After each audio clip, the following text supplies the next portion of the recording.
세상에 이 돈이 있으면 다 된다고 생각들을 하면서 살죠. 돈만 있어서 되지 않고요. 사람도 있어야 됩니다. 돈, 사람 꼭 있어야 되는 곳이 어디예요? 돈, 사람. 이제 알아들으세요? 돈, 사람, 정신병원. 언제 가장 많은 사람들이 정신병원에 입원하는가 하면 이 성탄절 무렵이라 그럽니다. 예수 그리스도 오심 이 받아들이질 못하니까 역사의 주인이신 예수님을 모르는 사람들이 가장 방황 많이 하는 시기가 바로 대강절 성탄절입니다. 주께로 돌아와 주의 오심에 심취되어 참 생명 받아 누려야 할 터인데 예수님 모르니까 방황, 갈등, 돌아버리는 거예요. 그래서 이 성탄절에는 좋은 소식과 나쁜 소식이 엇갈리고 있습니다.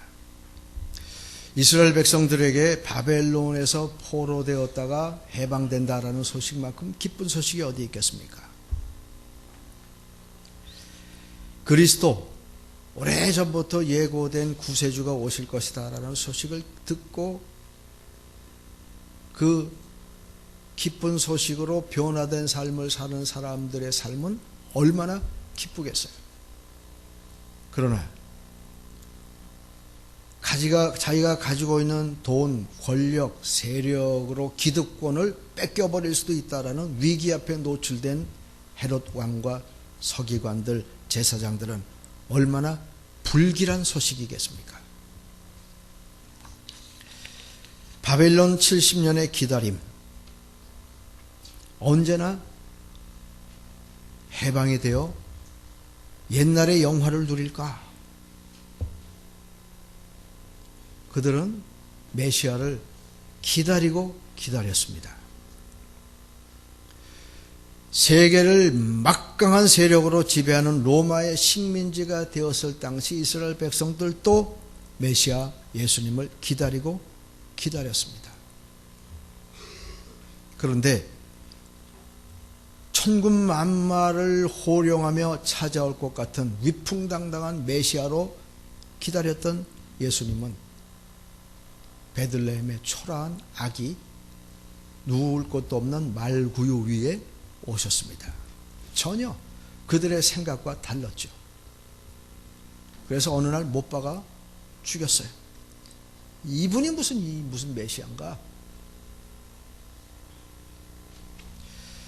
오늘 다시 예수님이 오신다면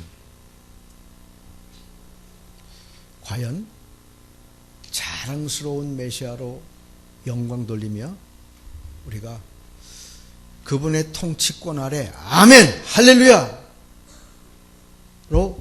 응답할 수 있을까? 한번 내 신앙 상태를 점검해 보십시오. 기독교인들의 최대의 관심이 무엇인가? 성도의 최대의 관심이 무엇인가? 누가 대통령이 돼서 이 나라를 잘 다스려주고 내가 바라는 정당이 다수 정당이 되고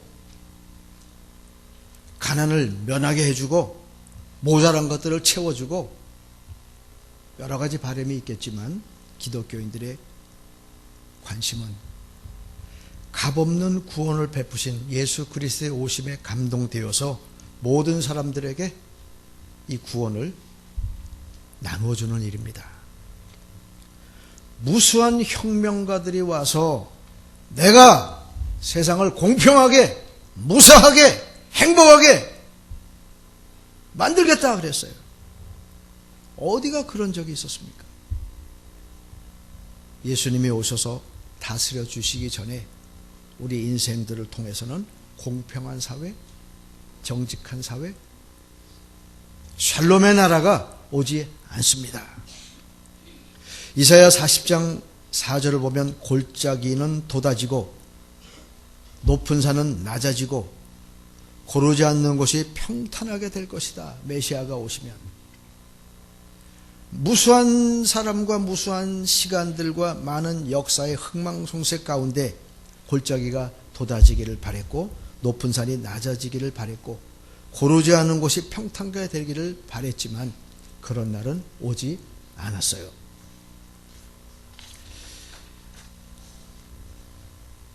메시아 탄생은 이런 의미에서 우리들에게 기쁘고 좋은 소식입니다.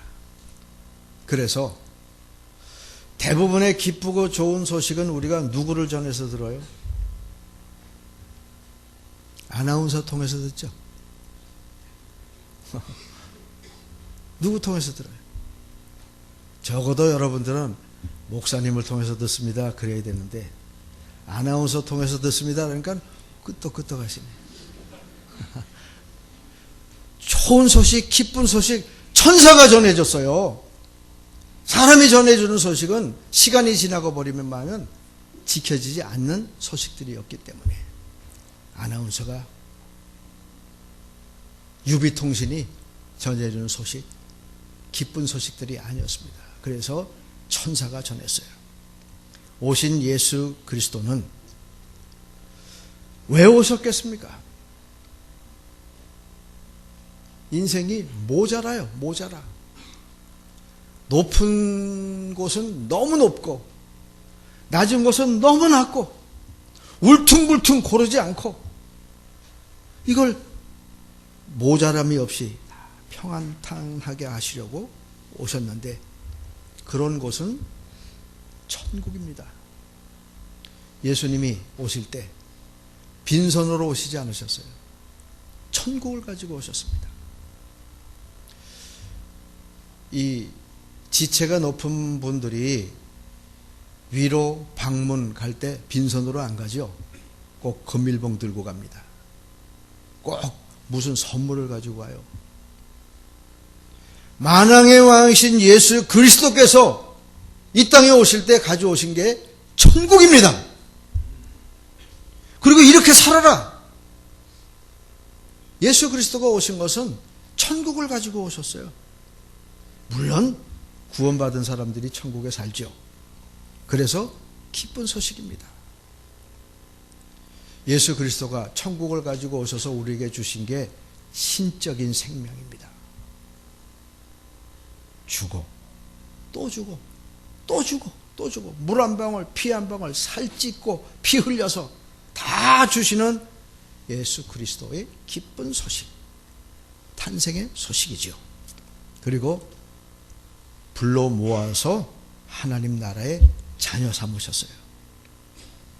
그래서 기쁜 소식이에요. 동방박사들이 유대인의 왕으로 오신 이가 누구냐? 헤롯이 불안해하기 시작합니다. 로마 하나도 내가 지금 버텨나가기가 힘든데 또 다른 왕이 온다고? 만왕의 왕이 온다고? 그러나 만주의 주가 되시고 만왕의 왕이 오신 예수님은 천국을 가지고 오셨기 때문에 그 천국의 통치 기준과 질서로 이 땅을 다스리세요. 이사야서 30장 26절 보면 그 백성의 상처를 싸매시며 그들의 맞은 자리를 고치시는 날, 메시아가 오시는 날이다 그랬습니다. 육신의 상처는 병원 가면 대충 고칠 수 있어요. 마음의 상처, 영혼의 상처를 어디서 고칠 수 있겠습니까? 이거 못 고치니까 이맘때쯤 돈 사람들이 병원에 가는 거예요. 주님께서 통치하실 때 피조물의 한계를 극복합니다. 새 생명이에요. 애벌레가 꿈틀꿈틀꿈틀 걸어갑니다. 기어가죠. 이 애벌레는 가는 곳마다 장애입니다. 부딪히는 것마다 문제예요. 사건이고 조그마한 자갈을 만나도 사건입니다. 조그마한 모래밭에 빠져도 엄청난 고통입니다. 조그만 웅덩이에 빠져도 애벌레는 죽어요. 육신의 생명은 그렇습니다. 하나님께서 예수 그리스도를 통하여 우리들에게 주신 새 생명은 애벌레가 날개가 달렸습니다. 모든 게 다 누리는 것들이에요. 자갈 바위도 넘습니다. 호수 바다도 건너갑니다. 날개가 있어서 새 생명이에요. 애벌레에겐 모든 게 문제였지만 나비에게는 모든 게 즐기고 누림의 대상입니다. 높은 나무도 높은 산도 깊은 호수도 강도 전부 보면서 누림의 대상이에요. 어때요? 이렇게 한번 사셔야 되지 않겠습니까? 예수님 때문에. 아멘? 이렇게 한번 모든 게 문제였던 삶에서 모든 게 축복이 되는 삶을 가지고 예수님이 오셨어요. 모든 게 모자람, 모든 게 끌끌해, 모든 게 시원하지 못하고 섭섭한 삶을 모든 것이 찬송으로 바꿔지는 삶으로 초대하시려고 천국을 가지고 우리 가운데 찾아오셨습니다. 모자랐던 건강, 모자랐던 물질, 모자랐던 믿음, 모자랐던 시간, 모자랐던 관계 모두 풍성케 해주시기 위해서 하늘의 새 생명을 가지고 오셨어요. 동방박사는 별의 인도를 따라서 강권적인 역사로 예수님을 만나게 됩니다. 목자는 말씀을 듣고 경배하게 됩니다. 시몬 노인은 오래전에 받았던 그 말씀을 믿고 기다리다가 예수님을 만나게 됩니다. 누가 주를 만날 수 있을까? 묵묵히 자기 사명을 감당하는 사람. 먼 곳에서부터 예수님께 경배하기 위해서 묵묵히 산 넘고 물 건너 사막을 건너 찾아온 목자가 예수님을 만났어요. 아무도 알아주지 않는 목자가 들밖에서 양을 치다가 예수님을 만났어요. 오랜 세월 동안 말씀을 마음에 품고 기다렸던 시몬 노인이 예수님을 만났어요. 말씀을 듣고 믿고 기다리는 자가 예수님을 만납니다. 선물을 준비하고 예물을 준비한 자가 예수님을 만납니다. 박사들은 황금과 유향과 몰약을 예물로 드렸습니다. 헤롯이 얼마나 간교한지 예수님께서도 여우 같다 그러셨어요. 저 여우 같은 헤롯. 동방박사에게 소식을 듣고 예수가 어디 태어났는지 알려주면 나도 가서 경배할게.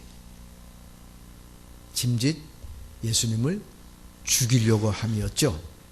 그런데 꿈에 박사들에게 헤롯에게 가지 말고 다른 길로 돌아가라. 꿈에 하나님께서 동방박사에게 지시했습니다.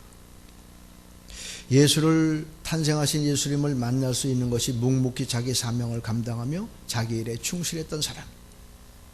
준비하고 준비한 구별된 예물과 열매를 들고 다가간 사람 만났어요. 예수님을 만난 자의 삶은 이제는 다른 길로 가야 됩니다. 별 따라갔던 길이 아니라 여기저기 헛된 소식 듣고 갔던 길이 아니라 전문적인 소식을 전하는 자의 소식을 듣고 갔던 길이 아니라 말씀에 의지하고 믿음에 의지한 길로 다른 길로 가야 예수님이 이 땅에 천국을 가져오신 그 천국 생활에 합당한 삶을 살게 되는 것을 믿으시기를 바랍니다. 이 땅에 얼마나 많은 스타들이 있어요. 정치적인 스타가 내가 집권해서 안정과 번영을 주겠다고 그랬지만 전쟁과 살육이 계속된 인류의 역사였습니다. 얼마나 많은 경제적인 스타들이 있었습니까? 내가 풍요와 윤택을 주겠다 그랬지만 세상은 여전히 목마르고 궁핍하고 결핍하고 모자라는 세상입니다. 과학으로 인류의 문화와 문명을 통해서 행복하 복지국가를 만들어주겠다 그랬지만 자연을 파괴했고 훼손했고 지구의 운명조차 위기로 몰아가고 있는 세상입니다. 마태복음 28장 잘 기억하시죠? 하늘과 땅의 모든 권세를 내게 주셨으니 너희는 가서 모든 족속으로 제자를 삼아 아버지와 아들과 성령의 이름으로 세례를 주고 내가 너에게 분부한 모든 것을 가르쳐 지키게 하라. 28장 말미에 다른 길로 가는 제자들의 길을 잘 설명해 주셨습니다. 예수님께서. 마태복음 2장의 박사들이 이방의 동방의 박사들이 예수님께 경배하고 말씀에 의지하여 다른 길로 갔습니다. 이것을 학자들은 이렇게 말해요. 수미쌍관, 머리 숫자와 꼬리 미자를 썼어요. 머리와 꼬리가 서로 관계하는데 예수를 만난 사람들은 다른 길로 간다 라는 수미쌍관, 머리에서도 예수님을 만났던 동방의 박사들이 별의 이름들을 받지 아니하고 말씀을 듣고 말씀에 순종하여 다른 길로 갔던 것처럼 예수님을 만나 3년 동안 공생애를 보내고 제자가 되었던 제자들이 육신의 길을 벗어버리고 예수 그리스도께서 원하시는 대위임령을 받아 모든 족속으로 제자를 삼기 위하여 다른 길로 가는 삶. 그렇다면 우리도 천국으로 초대받은 하나님의 백성들로 이전의 삶을 거부하고 기쁘고 좋은 소식을 들은 자답게 말씀을 듣고 지켜 성숙한 변화된 다른 길로 걸어가고자 하는 결단이 이 성탄절 아침마다 있어야 됨을 믿으시기를 바랍니다. 우리도 기쁜 소식 증거해야 합니다. 목자들이 예수님을 만나서 다른 길로 갔던 것처럼 제자들이 예수님을 만나 변화되고 헌신과 순교와 선교의 길을 갔던 것처럼 다른 길을 가도록 신적인 생명 주셨는데 그것은 애벌레가 나비의 비유함과 같습니다. 모든 것이 문제였던, 모든 것이 모자랐던 삶에서 이제는 믿음의 날개를 치며 모든 것을 즐기고 모든 것을 누리고 오히려 모든 것을 나누며 살 수 있는 새 생명으로 초대하신 기쁘고 좋은 소식입니다. 행여 우리 가운데 연약한 지체가 있을 수 있지요. 하나님이 통치하시고 주님이 통치하신다 하면 무엇입니까? 바로 싸매고 고치심이에요.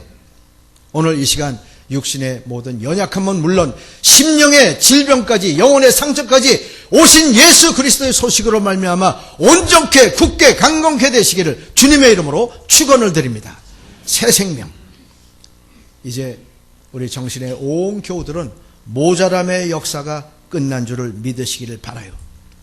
변화된 다른 길에서 사실 때 오히려 동방박사들처럼 제자들처럼 기쁘고 좋은 소식을 전파하면서 천국 백성으로서의 삶, 더불어 함께 사는 삶을 살아가는 은혜와 축복이 있으시기를 주님의 이름으로 축원을 드립니다. 기도하겠습니다. 우리 가운데 천국을 가지고 오신 예수 그리스도 그 탄생을 기뻐하며 여기 이렇게 몰수히 모여 우리 주 예수 그리스도의 오심을 기뻐하며 예배하고 경배드립니다. 우리에게 천국으로 인도하여 주시고 신적인 생명을 허락해 주셨사오니 결핍의 문제가 해결되어 이전에는 모든 것이 문제였고 모든 것이 불만이었고 모든 것이 불평이었으나 이후에는 예수 그리스도의 신적인 생명으로 고치시고 싸매심으로 인하여 모든 것이 누림이고 모든 것이 축복이고 모든 것이 감사고 모든 것이 은총이고 모든 것이 기적인 하늘 생명으로 또 다른 사람들에게 이 기쁜 소식과 좋은 소식을 증거하는 다른 삶, 다른 길을 걸어갈 수 있는 결단을 허락하여 주셔서 우리 통해 영광을 받아 주옵소서. 예수님의 이름으로 기도하옵나이다. 아멘.